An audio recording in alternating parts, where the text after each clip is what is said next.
প্রত্যেকটা দলের আজকের ডেট অনুযায়ী 10টা ম্যাচ কমপ্লিট হয়ে গেছে প্রত্যেকটা দলের। কোনো দল 11টা ম্যাচও খেলে ফেলেছে। তো বন্ধুরা, আমি তোমাদেরকে এই ভিডিওতে জানাবো এখন পর্যন্ত যে পয়েন্ট টেবিল রয়েছে তার মধ্যে কারা কারা 2025 আইপিএলের সেমিফাইনালে পৌঁছে গিয়েছে, কারা যাওয়ার মতো এখনও রানে রয়েছে এবং কারা একদম পয়েন্ট টেবিল থেকে বিদায় নিয়েছে এবং কে কোন পর্যায়ে রয়েছে। এই বর্তমানে যে আইপিএল যেই ফরম্যাটে চলছে সেই ফরম্যাটে 14টা ম্যাচের মধ্যে একটা টিম যদি 8টা ম্যাচ জিতে যায়, 16 পয়েন্ট পেয়ে যায়, সেই দল কিন্তু অলরেডি সেমিফাইনালে খেলবে, এটা কনফার্ম হয়ে গেছে। এই বর্তমান টেবিল অনুযায়ী যেখানে আরসিবি টেবিলের ওপরে রয়েছে 16 পয়েন্ট নিয়ে, তার মানে আরসিবি 100% সেমিফাইনাল খেলবে। দ্বিতীয় পজিশনে রয়েছে 11 ম্যাচ খেলে 15 পয়েন্ট পেয়ে পাঞ্জাব কিংস, তার মাত্র আর 1 পয়েন্ট লাগে সেমিফাইনাল খেলার জন্য। তো আরসিবি এবং পাঞ্জাব কিংস তারা সেমিফাইনাল খেলবে একদম কনফার্ম।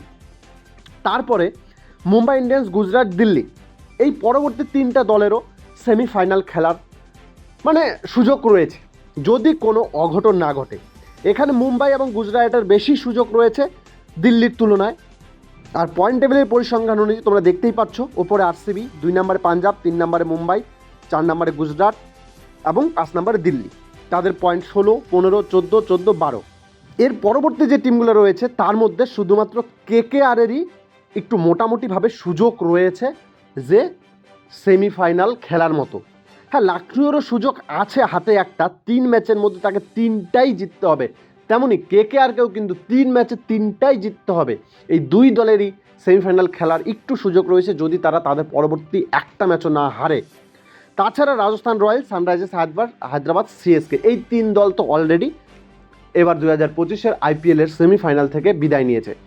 যদি এরপরের দিন লখনউ কিংবা কেকেআর তারা একটা করে ম্যাচ হেরে যায় তাহলে তারাও বিদায় নেবে। লখনউ এবং কেকেআরের হাতে শুধুমাত্র একটা করে ম্যাচ রয়েছে তাদের 2025-এ টিকে থাকার। যদি 1 ম্যাচ হেরে যায় তাহলে তারা বিদায়, যদি তারা পরবর্তী 3 ম্যাচ জিতে তাহলে সেমিফাইনালে তারা প্রবেশ করতে পারবে। এখন দেখা যাক কলকাতা এবং লখনউ তারা সেমিফাইনালে যেতে পারে না, টপ 5 যে দল রয়েছে তারাই সেমিফাইনাল খেলে। বন্ধুরা, তোমরা জানাও কারা কারা এবার সেমিফাইনাল খেলতে পারে এবং চ্যাম্পিয়ন কে হতে পারে। তোমার মন্তব্য অবশ্যই কমেন্ট করো।